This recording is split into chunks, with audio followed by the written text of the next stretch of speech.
దయచేసి గమనించండి. మనం దేవుని సన్నిధానం ఉన్నాం కనుక మరి దేవునితో మనం గడపడానికి, దేవునితో మనం ఉండడానికి, దేవుని యొక్క ఆశీర్వాదాలు పొందుకోవడానికి మనం ప్రయత్నం చేయాలి. అటు రీతిగా ఈ రాత్రి కార్యక్రమాన్ని మనము ముందుకు వెళ్దాం. 58వ అధ్యాయం 13వ వచనం మనం చదివినట్లయితే, నా విశ్రాంతి దినమున వ్యాపారము చేయకుండా నాకు ప్రతిష్ఠితమైన దినమని నీవు ఓరకుండిన ఎడల, విశ్రాంతి దినము మనోహరమనేదనియు యెహోవాకు ప్రతిష్ఠిత దినమనియు ఘనమైనదనియు అనుకొని దానిని ఘనముగా ఆచరించిన ఎడల, నీకు ఇష్టమైన పనులు చేయకయు వ్యాపారము చేయకయు లోక వార్తలు చెప్పుకొనక ఉండిన ఎడల చాలింది. ప్రియదేవుని బిడ్డలారా, ఈ సమయం అందు దేవుని సన్నిధానం ఉన్నాం కనుక దేవుని వాక్యాన్ని మనం కొద్దిగా లోతుగా ధ్యానం చేసుకుందాం. చదవబడినటువంటి లేఖన భాగాన్ని బట్టి చిన్ని ప్రార్థన. తల వంచండి, ప్రార్థనలోకి ఇవ్వండి. స్తోత్రమునైన పరిశుద్ధుడా, పరమ తండ్రి, మీకే స్తుతి స్తోత్రములైనా. ఇంతవరకు పాడిన పాటల్లో తోడుకున్న దేవా, మరి వాక్య భాగంలో కూడా మీరు మాకు తోడుగా ఉండి మమ్మల్ని నడిపించండి. కూడి వచ్చిన సంఘాన్ని సంఘబిడ్డ మీరు జ్ఞాపకం చేసుకోండి. నిలబడిన దాసుని ప్రభునైనా మరుగుపరిచి దాసుని ముఖాంతంలోంచి మీరే మాట్లాడండి. నీ దాసుని నోటికి మీరే బోరగా ఉండి ప్రభా, నీ బిడ్డల మనం అందరితో మాట్లాడమని, వెనగల చెవులు గ్రహింపగల హృదయం అంగీకరించే మనసు ఆనందించి ఆత్మను దయచేయమని ఈ సమయం అందరైన ప్రభా, నీ బిడ్డల అందరిని ప్రభు మీ ఆత్మ చేత నింపి ముందుకు నడిపించుదురు కాకని యేసయ్య నామమున అడిగి వేడుకొనుచున్నాము తండ్రి, ఆమేన్. ప్రియమైన బిడ్డలారా, ఈ రాత్రి ఆచరించకూడనివి ఆచరించగలిగేవి అనేటువంటి విషయాలు ఈ రాత్రి మనము దేవుని సన్నిధానంలో జ్ఞాపకం చేసుకుందామని ఆశ కలిగి ఉన్నాము. ఆచరించకూడనివి ఆచరించగలిగేవి. ఏమి ఆచరించాలో ఏమి ఆచరించకూడదో పరిశుద్ధ గ్రంథంలో మరి తన బిడ్డలకు దేవుడు తెలియజేసినట్లుగా లేఖన భాగాల్లో మనం చూడగలుగుతున్నాం. ఈ రాత్రి ప్రభు సన్నిధానంలో ఎన్నో సంవత్సరాలుగా, ఎన్నో గత నెలలుగా, ఈ 2025 సంవత్సరం స్టార్ట్ అయినది మొదలుకొని ఇప్పటి వరకు మన జీవితంలో అనేకమైన పనులు మనం జరిగించుకున్నాము. అనేకమైనటువంటి కార్యాలు కూడా మనం చేసుకున్నాము. అయితే అవన్నీ కూడా మన చిత్తానుసారంగా, మన ఇష్టానుసారంగా మనం జరుపుకుంటూ ఇంతవరకు మరి డిసెంబరు మాసం 12వ మరి నెలలో ప్రవేశించాము. ఈరోజు 20వ తారీఖులో మనం ఉన్నాం కనుక కొద్ది విషయాలు మనం దేవుని సన్నిధానంలో జ్ఞాపకం చేసుకుందామండి. దేవుడు మనకు తెలియజేసినటువంటి విషయాలు, దేవుడు మనకు పరిశుద్ధ గ్రంథము ద్వారాగా మనకు తెలియజేసిన విషయాలను కొన్నిటిని మనం జ్ఞాపకం చేసుకోవడానికి ఈ రాత్రి మనం ప్రయత్నం చేద్దాం. 13వ వచనం చదువుకున్నాము. చదువుకున్నటువంటి విషయము మనం ఒక్కసారి మీకు జ్ఞాపకం చేస్తాను. నా విశ్రాంతి దినమున వ్యాపారము చేయకుండా నాకు ప్రతిష్ఠితమైన దినమని నివూరుకుండిన ఎడల, విశ్రాంతి దినమును మనోహరమైనదనియు యెహోవాకు ప్రతిష్ఠిత దినమనియు ఘనమైనదనియు అనుకొని దాన్ని ఘనముగా ఆచరించిన ఎడల, నీకు ఇష్టమైన పనులు చేయకయు వ్యాపారము చేయకయు లోక వార్తలు చెప్పుకొనకయు ఉండిన ఎడల. ఇది దేవునికి ఇష్టమైనటువంటి కొన్ని కార్యములలో, కొన్ని క్రియలలో దేవుడు మనకు తెలియజేస్తున్నటువంటి విషయాలుగా మనం చూస్తున్నాం. ఈ రోజున దేవుని సన్నిధానానికి రావడానికి, దేవునితో గడపడానికి, దేవుని సన్నిధానంలో మనం ప్రార్థించడానికి, దేవుని స్తుతించడానికి అనేక మందికి ఇష్టం లేనట్టుగా మనం చూస్తున్నాం. అనేక మందికి ఇష్టం లేనిదిగా చూస్తున్నాం. అనేక మందికి ఇష్టం లేకపోవడం అంటే కష్టంగా ఉందని అర్థం. ఇష్టం లేదంటే అర్థం ఏంటి? చాలా కష్టంగా ఉంది. రెండవది, వారి లోకంలో దేవుని కంటే ఎక్కువగా దేనిని ప్రేమిస్తున్నారంటే వారికి ఉన్న సంపదను బట్టి, వ్యాపారాన్ని బట్టి, చేతి పన్ను బట్టి, ఉద్యోగాన్ని బట్టి వారికి ఉన్నటువంటి సంపదను వారు జ్ఞాపకం చేసుకుంటూ మనకున్న సంపదను విడిచిపెట్టి దేవుని సన్నిధానంలోకి వెళ్తే మనకేం కలుగుతుంది అనేటువంటి తాత్పర్యంతో ఆలోచనతో కూడా వారు జీవిస్తున్నట్టుగా ఈ లోకంలో మనం చూస్తున్నాం.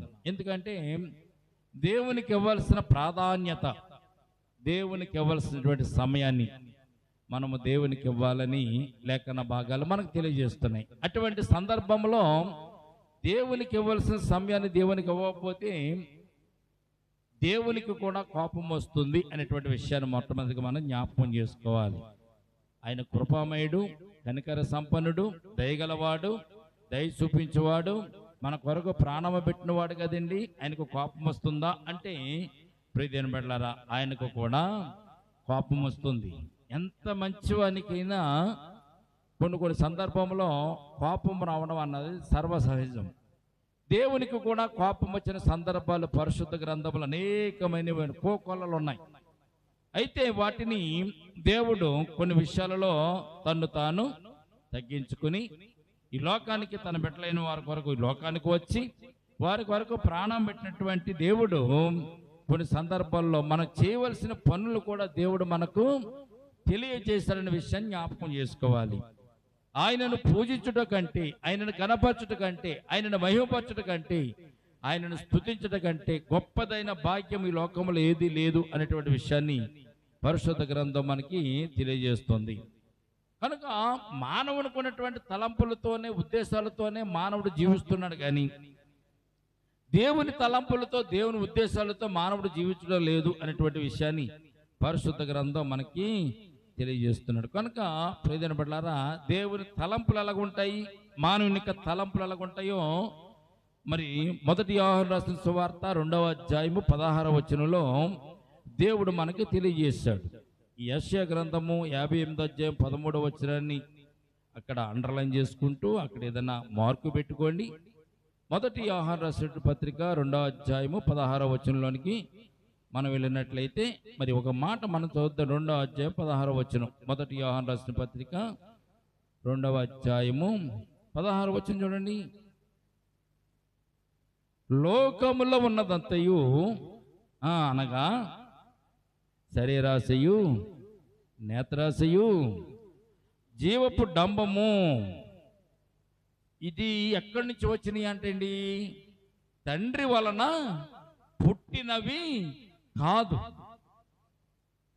ఇవి ఎక్కడి నుంచి వచ్చినాయో దేవుడు మనకు తెలియజేస్తున్నాడు. ఇవి ఎక్కడి నుంచి వచ్చినాయి అంటే అండి, లోకములో నుంచి వచ్చినవి అని పరిశుద్ధ గ్రంథం మనకు తెలియజేయబడుతుంది. దేవునికి స్తోత్రం కలుగునుగాక.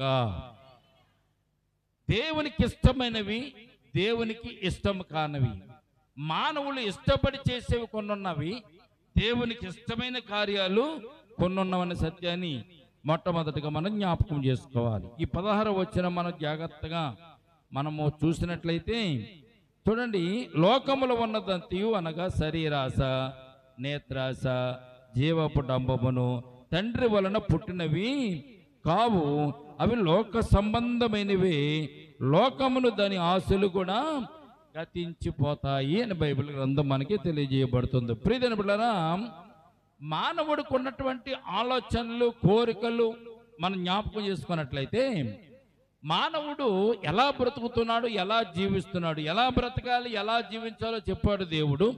వేటిని విడిచిపెట్టాలో, వేటిని మనము పట్టుకోవాలో కూడా దేవుడు మనకు తెలియజేసినట్టుగా మనం చూస్తున్నాం. ఇక్కడ మనము ఈ యొక్క 16వ వచనంలో జాగ్రత్తగా ఆలోచన చేస్తే మానవుడు ఎక్కువగా తన శరీరాన్ని బట్టి, శరీరపు కోరికలను బట్టి, శరీరపు ఆశలను బట్టి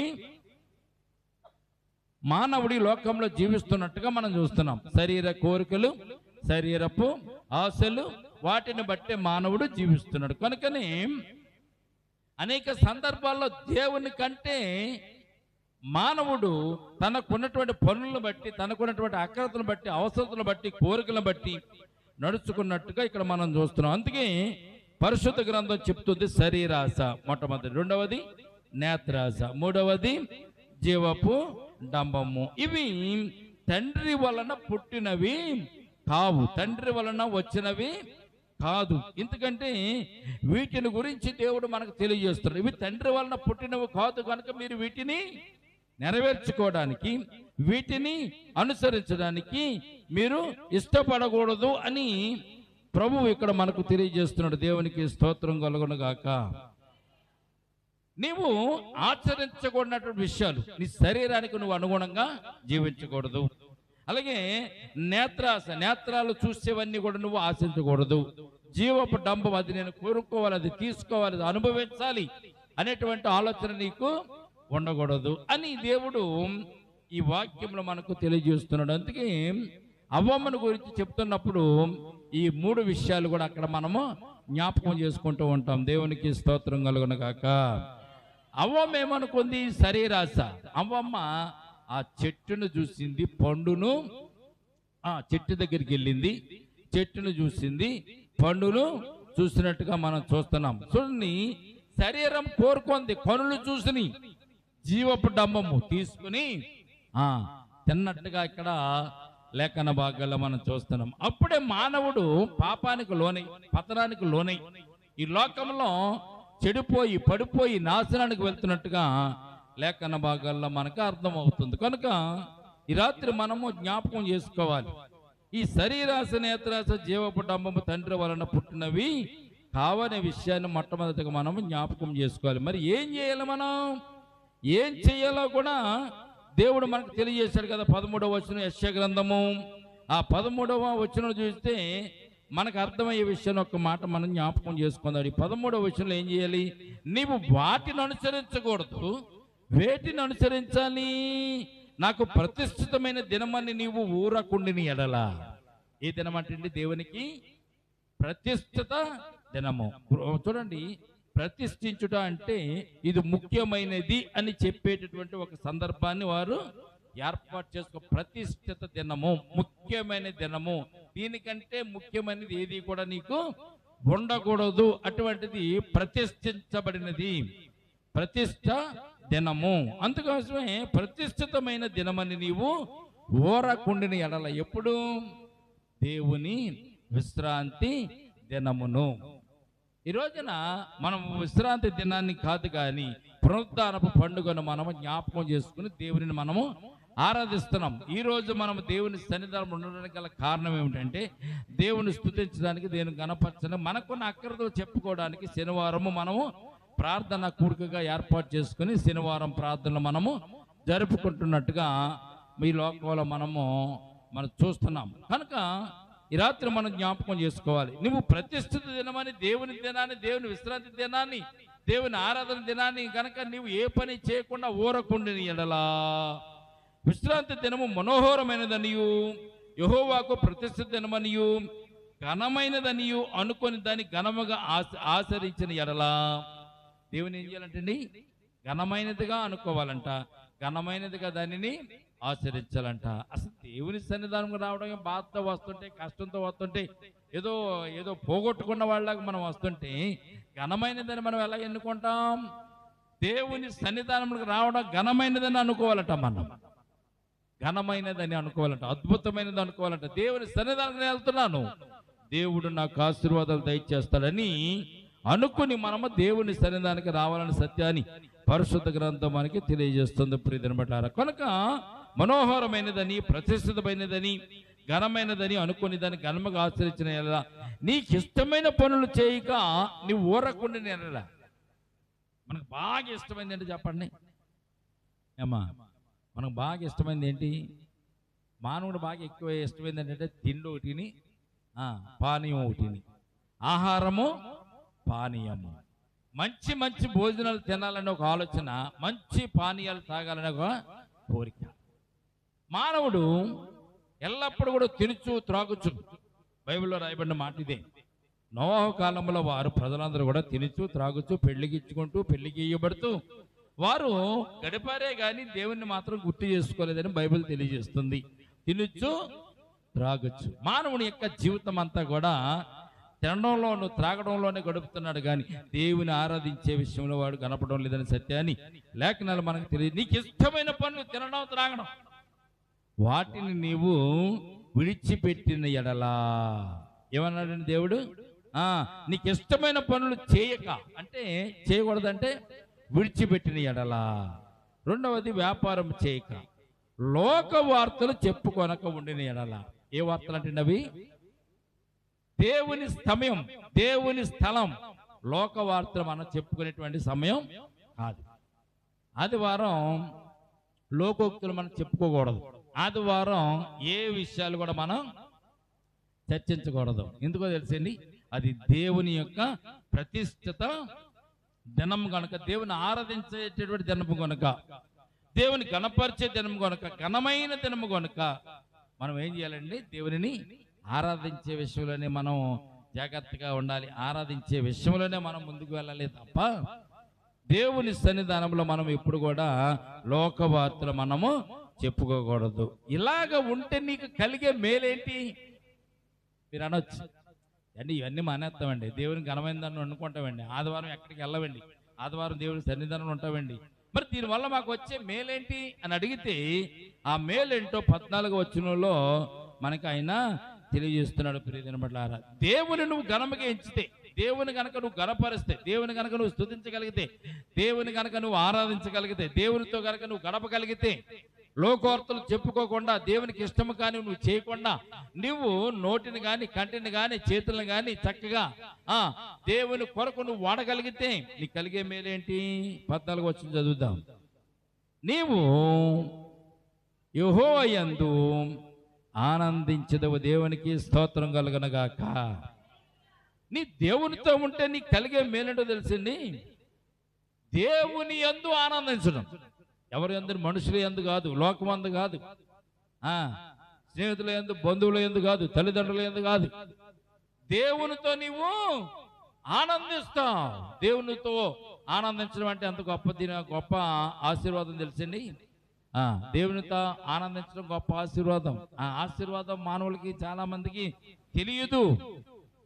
దేవునితో ఆనందించడం అంటే నీ కష్టాలు ఉండవు, నీకు ఇరుకులు ఉండవు, నీకు ఇబ్బందులు ఉండవు, శోధనలు ఉండవు, శ్రమలు ఉండవు, దేనికి నువ్వు ఆలోచించవలసినటువంటి అవసరత ఉండదు. దేవునితో ఆనందించడం అంటే అది. దేవునిలో ఆనందం ఎవరు పొందుకుంటారో తెలిసింది, దేవుని బిడ్డలైన వారు దేవునితో ఆనందాన్ని పొందుకుంటారు. దేవునికి స్తోత్రం కలుగునుగాక. దావీదు అంటాడు, నా హృదయము దేవుని మందిరానికి ఎప్పుడు పోదునా, ఎప్పుడు వెళుదునా, దేవుని ఎప్పుడు చూతునా అని హృదయం అంట తహతహలాడుతుందంట దావీదుకి. అంటే దేవుని మందిరానికి వెళ్తే దావీదుకు వచ్చేటప్పుడు మేలేంటో తెలిసింది, దేవునితో ఆనందించే అనుభవం దావీదు కలిగి ఉన్నట్టుగా పరిశుద్ధ గ్రంథంలో మనం చూడగలుగుతున్నాం. దేవునికి స్తోత్రం కలుగునుగాక. నీకు ఇష్టమైన పనులు చేయకుండా యెహోవా ప్రతిష్ఠిత దినమని నువ్వు ఆనందించు, ఘనమైనదిగా భావించుకుంటూ ఉన్నట్లయితే మొట్టమొదటిది నీవు యెహోవా యందు, దేవుని యందు ఆనందించేదు. రెండో విషయం కూడా చెప్తున్నాడు ఇక్కడ. దేవుడు ఏం చెప్తున్నాడు? దేశము యొక్క ఉన్నత స్థలముల మీద నేను నిన్నెక్కించెదను. దేవునికి స్తోత్రం కలుగునుగాక. దేశములో ఉన్నతమైన స్థలములలోనికి నిన్ను దేవుడు ఎక్కిస్తాడంట. దేవునికి స్తోత్రం కలుగునుగాక. చాలా మంది కిందే భూమి మీద ఉండిపోతూ ఉంటారు, వారి బ్రతుకులు బాగో.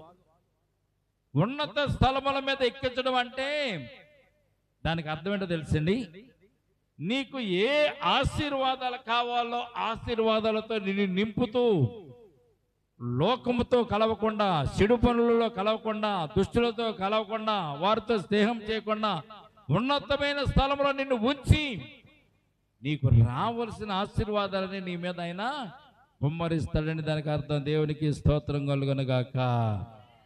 ఉన్నత స్థలముల మీద నేను నిన్నెక్కించెదను, తండ్రి అయిన యాకోబు శ్వాసము నీ అనుభవములో ఉంచెదను. తండ్రి అయిన చూడండి, తండ్రి అయిన యాకోబు స్వాస్థ్యమును నీ అనుభవములో ఉంచుతానంటున్నాడు.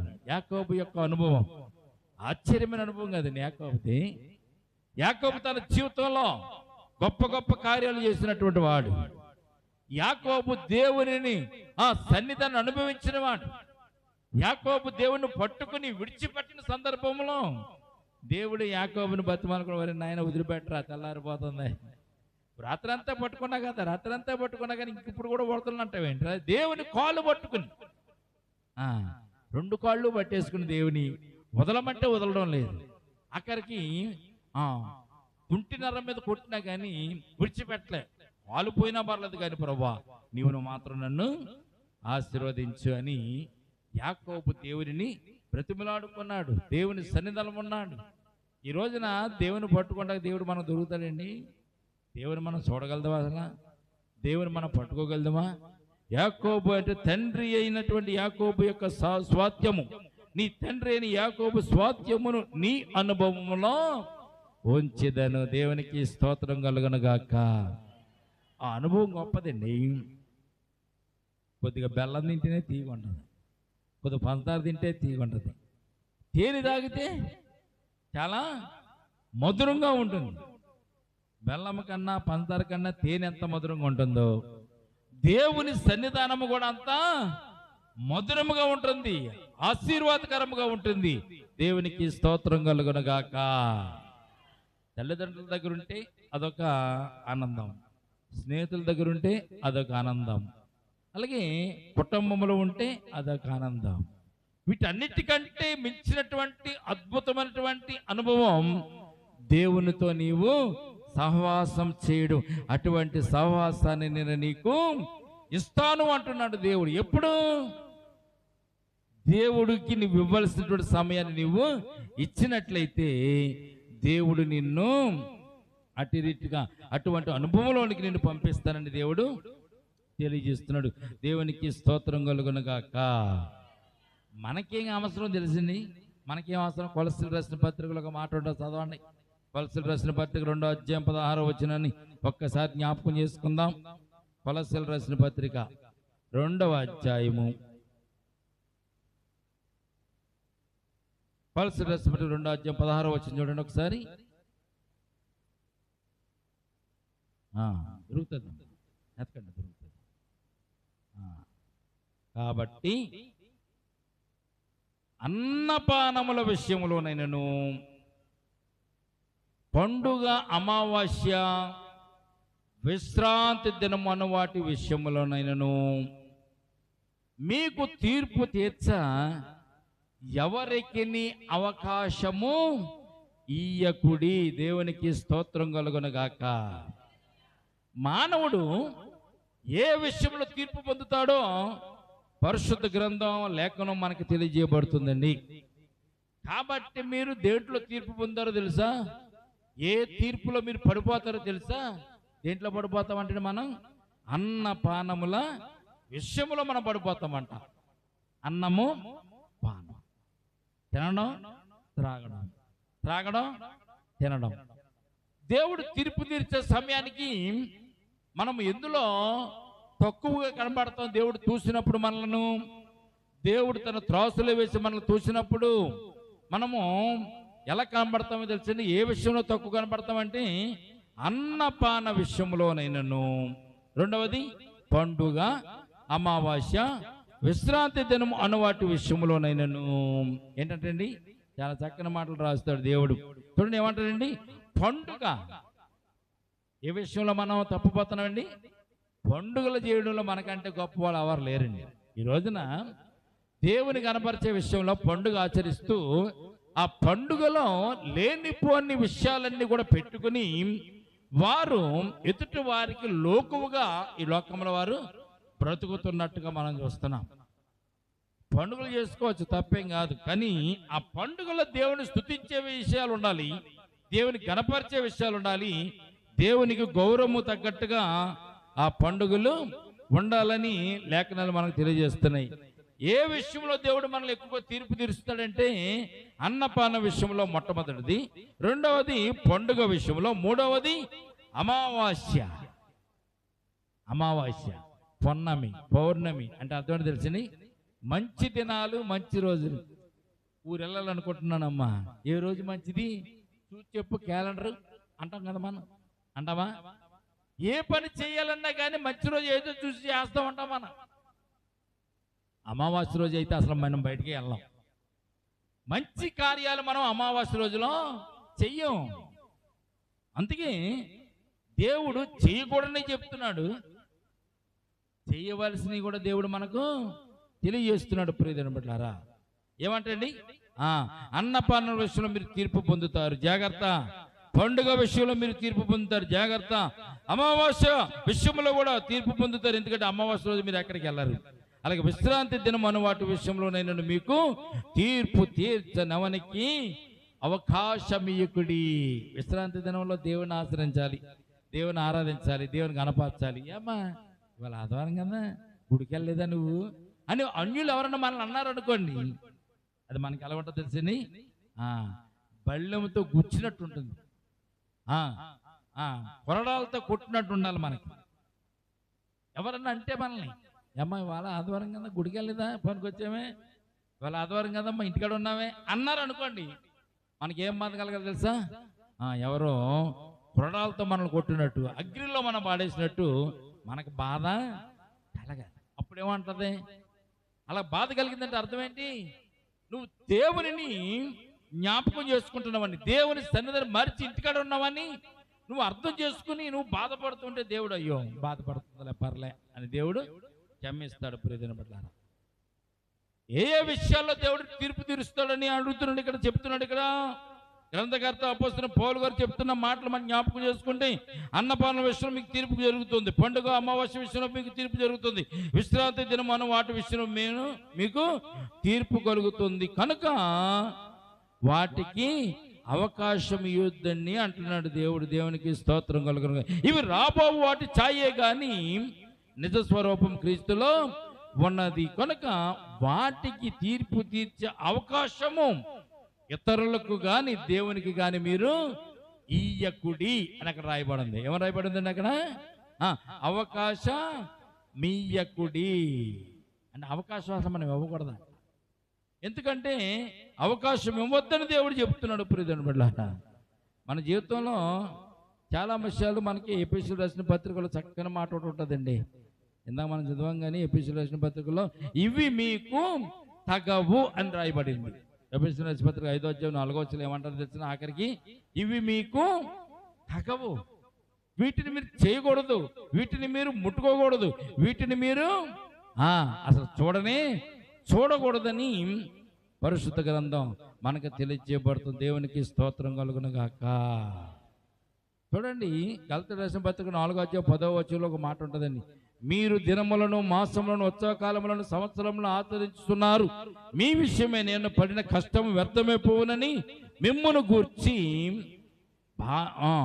భయపడుచున్నానని అపోస్తలుడైన పౌలు తన యొక్క గలతీయులకు రాసిన పత్రికలో రాస్తాడండి.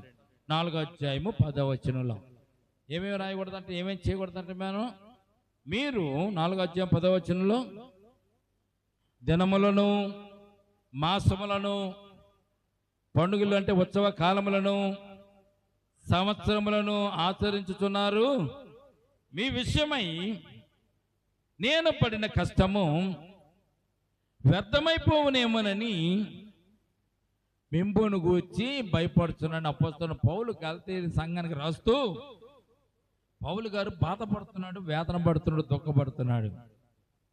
దేవుడు కూడా అలాగే దుఃఖపడుతున్నాడు మనల్ని చూసి, దేవుడు కూడా అలాగే బాధపడుతున్నాడు మనల్ని చూసి. మనం కూడా పండుగలను చూస్తున్నాం, మాసాలు చూస్తున్నాం, సంవత్సరాలు చూస్తున్నాం, ఇవన్నీ కూడా ఆచరిస్తున్నాం. దేవుని మాత్రం ఆచరించడానికి మనం ఇష్టపడతలేదని సత్యాన్ని మొట్టమొదటిగా మనము జ్ఞాపకం చేసుకోవాలి. ప్రియమైన బిడ్డలారా, కనుక 1 పేతురు 4వ అధ్యాయం 3వ వచనంలో ఒక చక్కని మాట ఉంటుంది, చదువుదండి. 1 పేతురు రాసిన పత్రిక 4వ అధ్యాయము 3వ వచనం చూడండి ఒకసారి. 4వ అధ్యాయం 3వ వచనం 217వ పేజీ. మనము పోకిరి శాస్త్రాలను, దురాశలు, మద్యపానము, అల్లరితో కూడిన ఆటపాటలు, త్రాగుబోతుల విందులు, చేయదగిన విగ్రహ పూజలు మొదలైన వాటి యందు నడుచుకొనుచు అన్యజనుల ఇష్టము నెరవేర్చుటకు గతించిన కాలమే చాలు అంటున్నాడు దేవుడు. చాలా ఇకొద్దా మీరు చేయొద్దకి, గతించిన కాలమే చాలు. ఏమేం చేసి నువ్వు గతించిన కాలమే చాలు అంటున్నాడు దేవుడు. ఏం చూసి? దేవుడు చూసిన ఏంటో తెలిసింది, మనము పోకరి చేస్తాడు, దురాశలు, మద్యపానం, అల్లరితో కూడిన ఆటపాటలు, త్రాగుబోతులు, విందులు, చేయదగిన విగ్రహ పూజలు మొదలైన వాటి యందు నడుచుకొనొచ్చు. అన్యజనుల ఇష్టం నెరవేర్చుచుండుటకు గతించిన కాలమే చాలు. వాడు చేశాడు కదండి, నేను చేస్తే తప్పే ఉందండి. వాడు వెళ్ళాడు కదండి, నేను వెళ్తే తప్పే ఉందండి. వాడు తిన్నాడు కదండి, నేను తింటే తప్పే ఉందని అని ఎదుటి వారిని మనం సోకు చూపిస్తూ మనము కూడా వాటిలోనే మనము నడుస్తూ ఉంటాం. ఎవడో బుద్ధి లేనోడు చేసాడని మనం చేస్తాం ఏంటండి? ఎవడో నిప్పుల్లో కాలు పెట్టాడు, మనం నిప్పుల్లో కాలు పెడతామా? కాలుతుందని తెలిసి మనకు కాలు మనం పెట్టాం. అటువంటి అప్పుడు దేవుడు మనకు బుద్ధి జ్ఞానాన్ని ఇచ్చాడు కనుక మన జీవితంలో మనం కలిగి ఉండవలసినవి మేలైన విషయాల్లోనే మనం ఉండాలి తప్ప మనము మన జీవితంలో చెడును మాత్రం మనము ముట్టుకోకూడదు, చూడకూడదు, పట్టుకోకూడదు.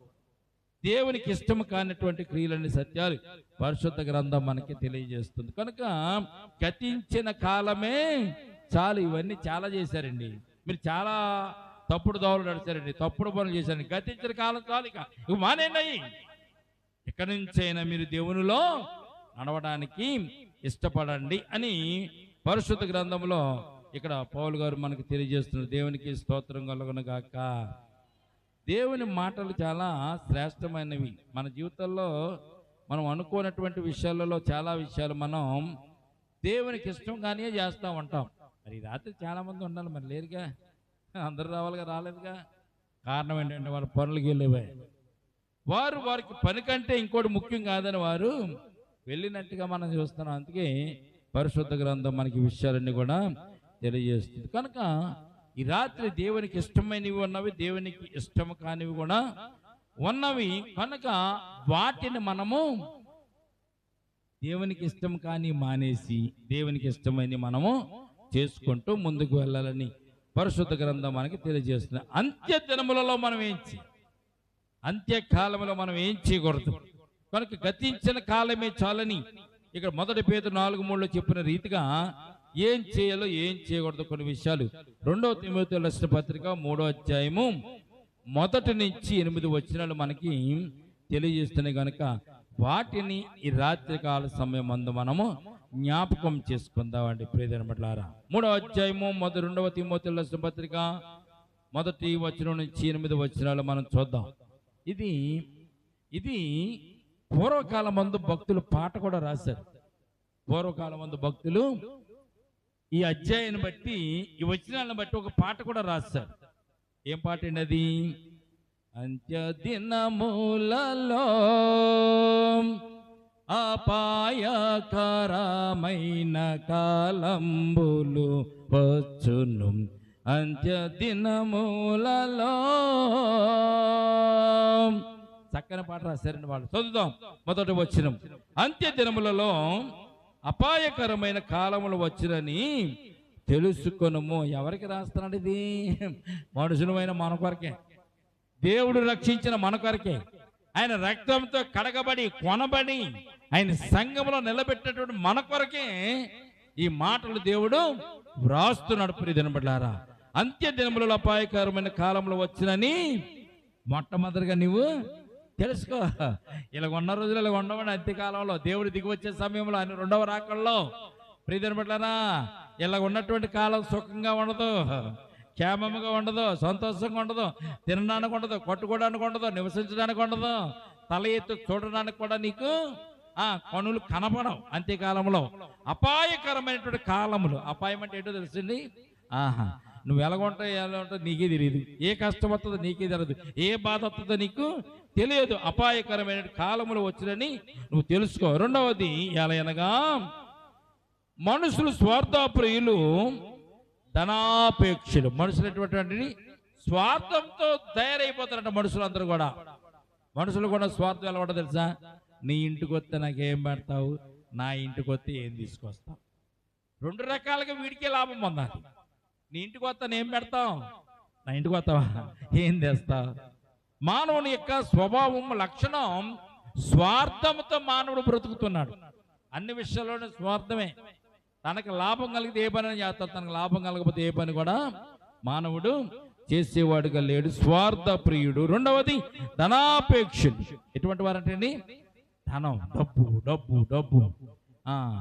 గుండె అంట లబ్డబ్ అని కొట్టుకుంటాం మానేసి డబ్బు డబ్బు డబ్బు అని కొట్టుకుంటుందంట. మానవుడు ఉదయం లేచింది మటుకు సాయంత్రం పడుకునేంత వరకు కూడా డబ్బే. డబ్బు లేకపోతే ఏ పని జరుగుతుందని మీరు అనొచ్చు, తప్పేం కాదు. ధనము, డబ్బు. దేవుడు చెప్పిన మాట ఏంటో తెలిసిన, ఆకాశవాకిళ్ళు విప్పి పట్టజాలనంత ఆశీర్వాదం నీ మీద కుమ్మరిస్తాను అని చెప్పాడు దేవుడు. మరి ఇంకెందుకు నువ్వు బాధపడతావు? ఇంకెందుకు నువ్వు దిగులు పడతావు? ఇంకెందుకు నువ్వు కొట్టేసుకుంటావు? ఇంకెందుకు నువ్వు ఏడుస్తావు, దుఃఖపడతావు? ఆయనే ఇస్తాన్నాడు. ఆయన సన్నిధానంలో ఉంటే ఇస్తాడు, ఆయనతో ఉంటే ఇస్తాడు, ఆయనతో నువ్వు నడిస్తే ఇస్తాడు, ఆయనలో ఆనందిస్తే ఇవన్నీ కూడా నీకు దొరుకుతాయి కదా. ఇంకా నీకు బాధ ఏంటి? కనుక మానవుడు ధనాపేక్షలు, చూడండి, స్వార్థపరులను, ధనాపేక్షలను, అలాగే బెంకము లాడువాడు. బెంకము లాడటం అంటే అర్థం ఏంటమ్మా? బెంకము లాడటం అంటే అర్థం ఏంటో తెలుసా మీకు? మూతి ఏంటా మన పెట్టమని అంటాం కాదు. బెంకములు అంటే ఇదొక పర్యాయ పదం. అబద్ధానికి ఇదొక పర్యాయ పదముగా ఇక్కడ దేవుడు తెలియజేస్తున్నట్టుగా మనం చూస్తున్నాం. పర్యాయ పదం బెంకములు. చూడండి, ఈ బెంకములు అనేది చాలా దారుణమైన విషయం అండి. అబద్ధములు ఆడడం చాలా అసలు దేవునికి ఇష్టం కాదు. ఏంటంటే అబద్ధం ఆడడమే. కనుక ఈ అబద్ధం గురించి ప్రకటన గ్రంథం 21వ అధ్యాయం 8వ వచనంలో దేవుడు ఒక విషయాన్ని అక్కడ జ్ఞాపకం చేస్తున్నాడు. మనకి ఆ మాట చదువుకుని మళ్ళీ ఇక్కడికి వచ్చేద్దాం. ప్రకటన గ్రంథం 21వ అధ్యాయం 8వ వచనం చదువుదాం ఒకసారి. పిరికివారును, అవిశ్వాసులను, అసహ్యులను, నరహంతకులను, వ్యభిచారులను, మాంత్రికులను, విగ్రహారాధికులను. చూడండి, లాస్ట్ డీడు ఎంతమంది ఇక్కడ కనబడుతున్నారు? 8 మంది ఇక్కడ కనబడుతున్నారండి. మొట్టమొదటి వాడు ఎవడంటే పిరికివాడు, రెండవది అవిశ్వాసుడు, మూడవది అసహ్యులు, నాలుగవది నరహంతకులు, ఐదవది వ్యభిచారులు, ఆరవది మాంత్రికులు, ఏడవది విగ్రహారాధికులు, ఆఖరికి 8వ వాడు ఎవడు వచ్చింది? అబద్ధికుడు. ఆఖరికి అగ్నిగుండంలో పడేసి దీన్నే. ఇంకెవరున్నా అంటే ఎవరు లేరు. ప్రియతర బిడ్డలారా, అగ్నిగుండములో అగ్ని గంధకములతో మండు గుండముల పాలు పొందుతారు. ఎవడు? అబద్ధికుడు. చూడండి, వ్యభిచారులను, మాంత్రికులను, విగ్రహారాధికులను, అవిశ్వాసులను, పిరికివారును, వీళ్ళందరూ కూడా అగ్నిగుండం పాలే. ఇంకేం లేదు అందులో. అగ్నిగుండంలోకి వెళ్ళడం వాళ్ళ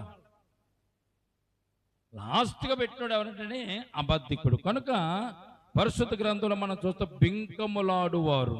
ఎటువంటి వారు అంటే బెంకము లాడువారు. బెంకములాడేటువంటి వారిని ఇక్కడ దేవుడు ఇక్కడ తెలియజేస్తున్నాడు. బెంకములు ఆడడం అంటే అబద్ధాలు ఆడడం అని. చిన్నదానికి పెద్దదానికి అబద్ధాలు ఆడేవారు. మొదటగా నీతిగానే ఉండేవారు, న్యాయంగా ఉండేవారు. అబద్ధం ఒక్కసారి మీరు ఆడారు అనుకోండి, అది అలవాటు అయిపోతా ఉంటుంది. మీరు చెప్పకుండానే మీ నోటంట అబద్ధం వచ్చేది. అమ్మాయి ఎక్కడికి వెళ్ళా? ఏం లేదులేండి, పని ఉండాలి. ఉత్తిదే, పని లేదు, పాట లేదు, ఇంటికాడ కూర్చోను. పని ఉండి ఎరా స్కూల్కి ఎందుకు మానేసావురా? మా అమ్మకొంట్లో బాగాలేదు. అమ్మకొంట్లో బాగుంది, స్కూల్ మానేటికి పరిచయం సంబంధం ఏంటారు అసలు? అలా అమ్మకొంట్లో బాగుందంటే స్కూల్ మానేసాడంట. దానికి చాలా కథలతో ఏమని వెళ్తాడో తెలుసా? మా అమ్మ లేగలేదు కదండి, నాకు స్నానం చేయించలేదండి. మా అమ్మ లేగలేదు కదండి, నాకు టిఫిన్ పెట్టలేదు. మా అమ్మ లేగలేదు కదండి, నాకు బాక్స్ పెట్టలేదు. మా అమ్మ లేగలేదు కాబట్టి నాకు బట్టలేదు. మా అమ్మ లేగలేదు కాబట్టి ఇవన్నీ అల్లుతాడు, కథ అల్లుతాడు. ఇవన్నీ కూడా అబద్ధాలు. ఒక్కసారి మీరు అబద్ధం ఆడితే దానికి ఇక మీరు భయపడిన అవసరం, ఏకంగా అబద్ధాలు వచ్చేస్తామంటే.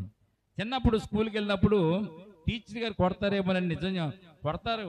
ఎందుకు లేట్గా వచ్చేవారంటే నిజం చెప్పేసాడు. టీచర్ గారుగా కొడతాడు. టీచర్ గారు కొడతాడని భయపడి ఏం చేస్తాడు? మొట్టమొదటిగా అబద్ధం ఆడతామంట. యారా ఎందుకు లేట్ అయిందిరా అన్నారు అనుకోండి. ఏం లేదు, దారంటే వస్తున్న పెద్ద యాక్షన్ జరిగింది, నేను చూసారండి. జనం చాలా మంది ఉన్నారండి, తప్పించుకు రావడానికి నాకు వల్లగాలేదండి. అవునా, పోలేరా బాబు కూర్చో అంటారు టీచర్ గారు. రెండోసారి మరలా లేటుగా వచ్చాడు. మన ఇప్పుడు ఎందుకు లేటుగా వచ్చావురా? ఇంకేం లేట్ అంటారు ఏంటండి? మా ఇంటికాడ క్యారేజ్ అవ్వలేదండి, భోజనం పెట్టలేదండి మా అమ్మ, అందుకే లేట్ అయింది. ఎప్పుడు లేట్ అయినా కానీ ఏదో ఒక సాకీడు చెప్తూనే ఉంటాడు. తప్పు అయిపోయిందని మాత్రం సత్తే ఒప్పుకోడు. ఈ రోజున మనం కూడా అంతే. మనం అబద్ధాలు ఆడడానికి ఒక వంకని రెడీ చేసుకుని మనం వస్తూ ఉంటాం. ఒక వంకని రెడీ చేసుకుని వస్తూ ఉంటాం అనమాట. అంటే మనం ముందే మన మనసులో ఆలోచన పుట్టేస్తుంది. అబద్ధం ఎలా చెప్పాలి, అబద్ధం చెప్పిన గోడ కట్టినట్టు ఉండాలి, సిమెంట్ ఇటుతో కట్టినట్టు ఉండాలి, కనుక పడిపోకుండా ఉండాలి, కూలిపోకుండా ఉండాలి అబద్ధం. అలాగా మనం ఫిక్స్డ్ అయిపోయి ఒక అబద్ధం చెప్పడానికి వస్తూ ఉంటాం అనమాట. కనుక ప్రియమైన బిడ్డలారా, దేవుని సన్నిధిని బెంకములాడువారును, నాలుగోది అహంకారులను. అహంకారులు అంటే నా ఎంతటి వాళ్ళు లేరానే, నేను చేశాడు నువ్వు చేస్తావేంటి, అహంకారం అది. దోషకులు, ఎదుటి వారిని దూషించేవారు. తల్లిదండ్రులకు అవిధేయులు, ఇందులో కూడా వచ్చేసారు. తల్లిదండ్రులకు తల్లిదండ్రుల మాట వినవారు. కృతజ్ఞత లేని వారు, అపవిత్రులు, అనురాగరహితులు, అతిద్వేషులు, అపవాదకులు, అజితేంద్రియులు, క్రూరులు, సజ్జన ద్వేషులు, ద్రోహులు, మూర్ఖులు, గర్వాంధులు, దేవుని కంటే సుఖానుభవం ఎక్కువగా ప్రేమించువారు. ఏంటంటే దేవుని కంటే ఎక్కువగా సుఖానుభవమును ప్రేమించే. ఏం వెళ్తాలండి, ఒళ్ళు నొప్పులుగా ఉన్నాయి, పడుకుందా కానీ సుఖం, పడుకుంటే సుఖం వస్తుంది. దేవుని దగ్గరికి వెళ్తే ఏమవుతుంది, దేవుని దగ్గరికి వస్తే ఏమవుతుంది అన్నది ఆనందము, దేవునిలో ఆనందించడం కలుగుతూ ఉంటుంది. కనుక సుఖానుభవమును ప్రేమించేవారు పైకి భక్తి గలవారే ఉండి దాని శక్తిని ఆశ్రయించని వారు నయ్యుందురు.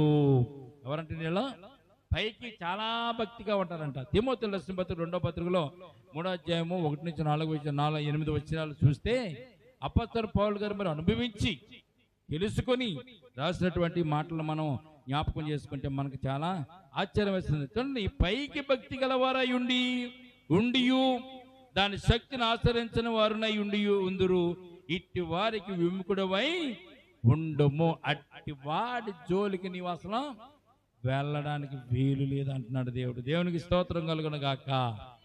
ఇంటికి వెళ్ళిన తర్వాత మరలా చదువుకుని పేపర్ మీద రాసుకోండి. ఒక ఆయనంట ఈ విషయాలన్నీ కూడా గోడ మీద రాసుకున్నాడంట. ఉదయం లేచిన తర్వాత చదువుకునేవాడంట గోడ మీద. ఏమేమి చేయకూడదు, ఏమేమి చేయకూడదు, ఎవరి దగ్గరికి వెళ్ళకూడదు, ఎవరి దగ్గర మనం ఏ పనులు చేయకూడదు అన్నది గోడ మీద రాసుకుని ఉదయం లేచి వాటిని చదువుకొని బయటికి వెళ్ళేవాడంట. అమ్మో బయటకు వెళ్ళకూడదు. అప్పుడు ఏమైనా మూర్ఖుల దగ్గరికి వెళ్ళేవాడు, గర్వాల దగ్గరికి వెళ్ళేవాడు కాదు, సజ్జన దోషుల దగ్గరికి వెళ్ళేవాడు, ద్రోహుల దగ్గరికి వెళ్ళేవాడు, అజితేంద్రుల దగ్గరికి వెళ్ళేవాడు కాదు, అపరాధుల దగ్గరికి వెళ్ళేవాడు, అపరాధ బాధ ఉన్న దగ్గరికి వెళ్ళేవాడు కాదు, అబద్ధాలు ఆడేవాడి దగ్గరికి కూడా వెళ్ళేవాడు. గోడ మీద రాసేసుకున్నాడు మొత్తాన్ని. ప్రియమైన బిడ్డలారా, ఇవన్నిటిని కూడా నువ్వు విముఖుడవై ఉండమో, వాటికి దూరంగా ఉండవు, అంతే. నువ్వు వీటిని చేయడానికి వీలు లేదని దేవుడు ఇక్కడ తెలియజేస్తున్నాడు. ప్రియమైన బిడ్డలారా, విముఖుడవై ఉండము. తర్వాత 6వ వచనం, పాపభరితులే నానా విధములైన దురాశలను నడిపింపబడి ఎల్లప్పుడూ నేర్చుకొనుచున్నాను, సత్య విషయమే అనుభవ జ్ఞానం ఎప్పుడును పొందలేని అవివేక స్త్రీల యొక్క ఇండ్లలో చొచ్చి వారిని చెరపట్టుకుని పోవారు వీరిలో చేరినారు. ఎవరంటారు వీళ్ళందరూ? అవివేకములతో ఉండి అనేక మంది స్త్రీలను, అవివేక స్త్రీల యొక్క ఎండ్లలో చొచ్చి, అవివేకం అంటే జ్ఞానం లేని వారు, వివేకం లేని వారిలో చొచ్చి వారిని చెరపట్టుకుని తీసుకుని పోయేటటువంటి వారిలో వీరందరూ కూడా చేరతారంట. కనుక 8వ వచనం చూడండి, ఎన్నే ఎబ్రే అని వారు మోషేను ఎదిరించినట్టు వీరును చెడిన మనసు కలిగి విశ్వాస విషయంలో భ్రష్టులై సత్యమును ఎదిరింతురు. ప్రియమైన బిడ్డలారా, సత్యాన్ని ఎప్పుడు కూడా మనం ఎదిరించకూడదు, సత్యానికి మనము తలవగ్గాలి అని పరిశుద్ధ గ్రంథం మనకి తెలియజేస్తుంది. దేవునికి స్తోత్రం కలుగునుగాక.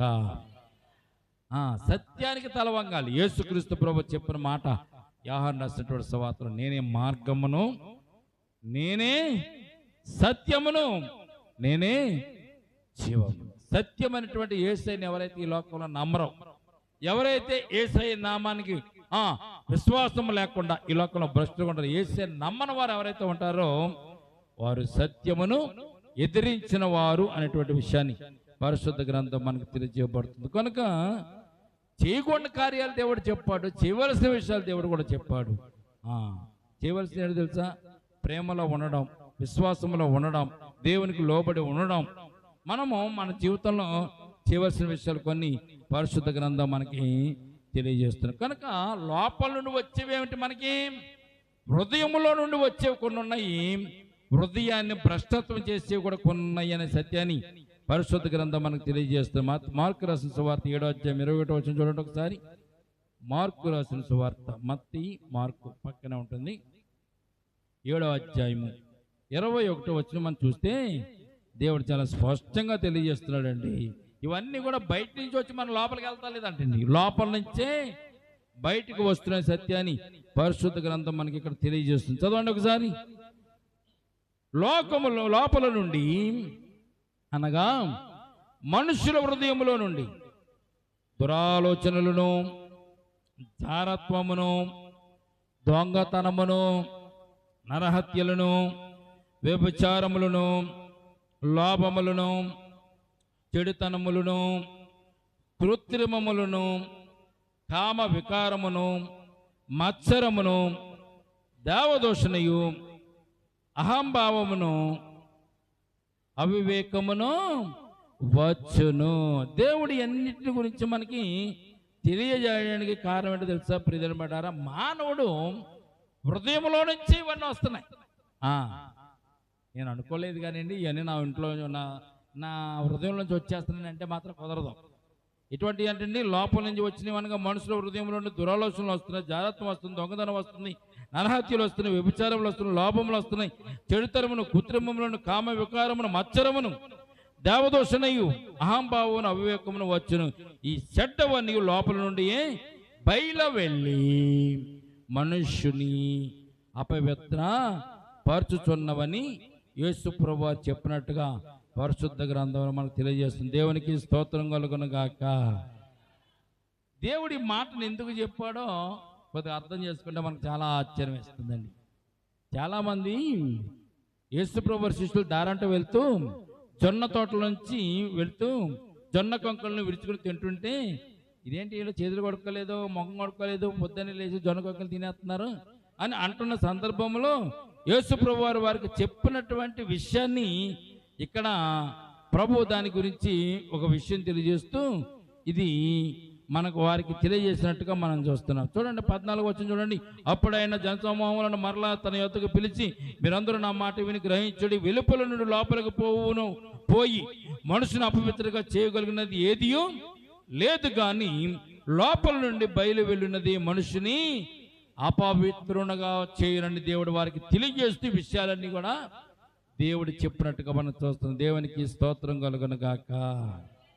మనం చేసిన పనులన్నిటికీ కూడా గతించిన కాలమే చాలు.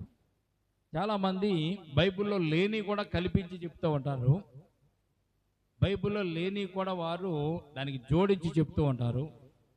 బైబిల్ ఏదైతే చెప్పిందో దానినే మనము ఆచరించాలి, బైబిల్ చెప్పిన విషయాన్ని మనము అనుసరించాలి.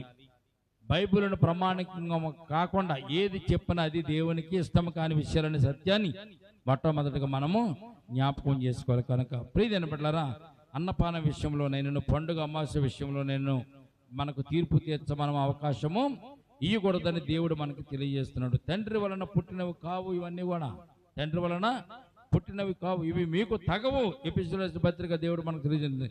గతించిన కాలమే చాలు, గడిచిపోయిన కాలమే చాలు. మన నూతన సంవత్సరం ప్రవేశించబోతున్నాం కనుక ఈ కాలం అంతట్లో, ఈ సంవత్సరం అంతట్లో మనం జరిగించినవని ఇవన్నీ కూడా మనం అన్ని విడిచిపెట్టేసి, దొంగతనం కానీ, లోపాలు కానీ, హత్యలు కానీ, దురాశలు కానీ, వ్యభిచారణ కానీ, కామ వికారణ కానీ, అబద్ధాలు కానీ ఇవన్నీ కూడా విడిచిపెట్టేసి నూతన సంవత్సరం ప్రవేశించే ముందు మన జీవితంలో దేవుని స్తుతిస్తూ, దేవుని ఆరాధిస్తూ, దేవుని గణపరుస్తూ, దేవుని సన్నిధిలో ఉండడానికి మనం ప్రయత్నం చేద్దాం. అందుకే దేవుడు ఈ రాత్రికాల సమయం మనకి హెచ్చరికలు జారీ చేస్తూ విషయాన్ని మనకు తెలియజేసినట్టుగా పరిశుద్ధ గ్రంథంలో మనం చూస్తున్నాం. కనుక ప్రియమైన బిడ్డలారా, దేవునిని ఆరాధించడం వల్ల, దేవునిని గణపరచడం వల్ల, దేవుని సన్నిధిలో మనం ఉండడం వల్ల మనకు కలిగేటువంటి మేలును 58వ అధ్యాయంలో మనం చదువుకున్నాం. కనుక ఆ 13వ వచ్చినటువంటి ఆఖరి విషయాన్ని మనం ఒక్కసారి జ్ఞాపకం చేద్దాం. ఇవన్నీ నువ్వు చేసినట్లయితే నీవు యెహోవా యందు ఆనందించదువు, దేశం యొక్క ఉన్న స్థలం మీద నేను నిన్ను ఎక్కించదు. ఎప్పుడు విశ్రాంతి దినాన్ని వ్యాపారం చేయకుండా, నాకు ప్రతిష్ఠ దినమని నువ్వు ఊరుకున్న ఎడల, విశ్రాంతి దినం మనోహరమైనదని నువ్వు తలంచిన ఎడల, యెహోవాకు ప్రతిష్ఠ దినమని ఘనమైనదని నువ్వు అనుకొని ఘనముగా దాన్ని ఆచరించిన ఎడల, నీకు ఇష్టమైన పనులు చేయక నీవు విడిచిపెట్టిన ఎడల దేవుని ఆనందంలో నీవు కూడా పాలు పంపులు పొందుతావు, దేవునికి ఆశీర్వాదం పొందుకుంటావని వాక్యం తెలియజేస్తుంది. అట్టి రీతిగా మనం నడుచుకుంటూ గతించిన కాలంలో చేసినవన్నీ కూడా విడిచిపెట్టి దేవుని బిడ్డలుగా, దేవుని సొత్తైన బిడ్డలుగా, రాజ్య వారసులుగా ఉండడానికి మనము ప్రయత్నం చేద్దాం. కొద్ది మాటలు దేవుడు దీవించి మనలను ఆశీర్వదించునుగాక. ప్రేమల తండ్రి, కృపల దేవందమనైనా ఎంతవరకునైనా కొడుకులో ఉండి మాతో మమ్మల్ని నడిపించినందుకు స్తోత్రాలు తండ్రి.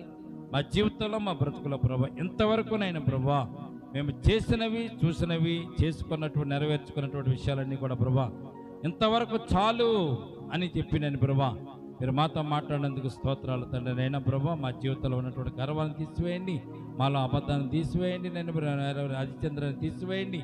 మీకు వ్యతిరేకమైన ప్రతి క్రియలను, కార్యములను ప్రభునైనా మేము విసర్జించి మీ సన్నిధానంలో నీతో పాటు ఆనందించి సంతోషించే భాగ్యాన్ని బిడ్డలు మాకు దయచేయండి తండ్రి. ఈ రాత్రి నేను ప్రభా కూడి వచ్చిన సంఘాన్ని, సంఘ బిడ్డలు కూడా జ్ఞాపకం చేసుకోండి. నీ చిత్తం చెప్పున, నీ కనికరం చెప్పున, నీ కృప చెప్పున, లేఖన భాగం ఉన్నటువంటి విషయాలను ప్రభు మేము అర్థం చేసుకుంటూ ముందుకు సాగేటువంటి కృపను ఈ రాత్రి మాకు దయచేయండి తండ్రి. నీ బిడ్డలని మేము అందరం కూడా నీ సన్నిధిని ఆనందించి సంతోషించే భాగ్యాన్ని దయచేయమని ప్రభా ఈ రాత్రి ప్రభు నేను నీ బిడ్డలను ప్రభు ఒక్కసారి జ్ఞాపకం చేసుకోండి. శనివారం ప్రార్థన కొడుకులను నీ బిడ్డలకు ఆకలితుల అవసరాలతో మీరు తీర్చండి. అనారోగ్యం ఉన్నవారు మీరు ముట్టండి, స్వస్థపరచని ఆరోగ్యం దయచేయండి. ఆర్థికపరమైన ఇబ్బందులు ఉన్నవారు, కొట్టుమిట్టాడుతున్న వారిని జ్ఞాపకం చేసుకోండి. ఆర్థికపరమైనటువంటి ప్రతి ఇబ్బందిని నుంచి విడుదల కలిగించి సంపూర్ణమైనటువంటి నేను ప్రభు, అధికమైనటువంటి నేను ప్రభు ఆశీర్వాదాలు దయచేయండి. మరి ముఖ్యమైన ప్రభు ఈ రాత్రి ఎవరైతే నిరాశలో ఉన్నారో, నిస్పృహలో ఉన్నారో తండ్రి, మీ దక్షిణాస్తం చాచండి, గాయపడిన హస్తం చాచండి, వారు ముట్టండి, స్వస్థపరచండి, ఆరోగ్యం దయచేయండి ప్రభా. వారికి ఉన్న ప్రతి అగ్రతల అవసరాలు తీర్చండి. మా చుట్టుపక్కల ఉన్న ప్రతి ఇంటిని, ప్రతి గృహాన్ని కూడా జ్ఞాపకం చేసుకోండి. ఈ ప్రార్థనలో పాల్పొందుతున్న ప్రతి ఒక్కరిని జ్ఞాపకం చేసుకొని వారి కుటుంబంలో ఉన్నటువంటి నేను ప్రతి అగ్రత అవసరం తీర్చండి. అనారోగ్యం వారు ఉన్నటువంటి వారిని ముట్టి స్వస్థపరిచి ఆరోగ్యం దయచేయండి. ఆర్థికపరమైన ఇబ్బందులు ఉన్న వారిని ఆర్థికపరమైన ఇబ్బందుల నుంచి విడుదల కలిగించండి. సంతోషము లేని వారి కుటుంబంలో సంతోషము, ఆనందము లేనటువంటి గృహంలో ఆనందాన్ని ప్రభు మీరు దయచేయండి ప్రభా. వారి యొక్క పిల్లలను దీవించండి, బిడ్డలను దీవించండి, వారి చేతిని దీవించండి, వారి సంపాదన దీవించండి, కష్టార్జితాన్ని దీవించండి, ఉద్యోగం దీవించండి, వ్యాపారం దీవించండి ప్రభా. వారు వెళ్తున్న ప్రతి మార్గంలో వస్తున్న మార్గంలో మీ కాపుదల వారికి దయచేయమని ప్రార్థన చేస్తున్నాం. మరి ముఖ్యమో ప్రభు నీ నామముల వారికి కూడా ప్రభా మోకరించి ప్రార్థించే భాగ్యం వారికి కూడా దయచేయండి. నీ రక్షణను వారికి కూడా అందించమని ప్రార్థన చేస్తున్నాం తండ్రి. లోకమంతటిని ప్రేమించిన దేవుడు, లోకమంతటి కొరకు ప్రాణము పెట్టిన యేసయ్య తండ్రి, లోకమంతటి కొరకు రక్తము కార్చిన యేసయ్య ఆ బిడ్డలను కూడా ప్రభు నరకానికి వెళ్లకుండా పరలోక రాజ్యానికి వారు కూడా నేను ప్రభు సిద్ధపడలాగున నీ వాక్యాన్ని వారిలో కూడా ఉంచండి, వారి హృదయంలో ఉంచండి, వారి కుటుంబంలో ఉంచండి, వారి సంతోషపు సమాధానాలు వారికి దయచేసి వారిని నడిపించమని ప్రార్థన చేస్తున్నాం. అటు రీతిగానే సంఘాన్ని, సంఘ బిడ్డలు మరొకసారి జ్ఞాపకం చేసుకోండి. వచ్చిన వారిని బట్టి స్తోత్రాలు, రాని వారిని కూడా ప్రార్థన చేస్తున్నాం.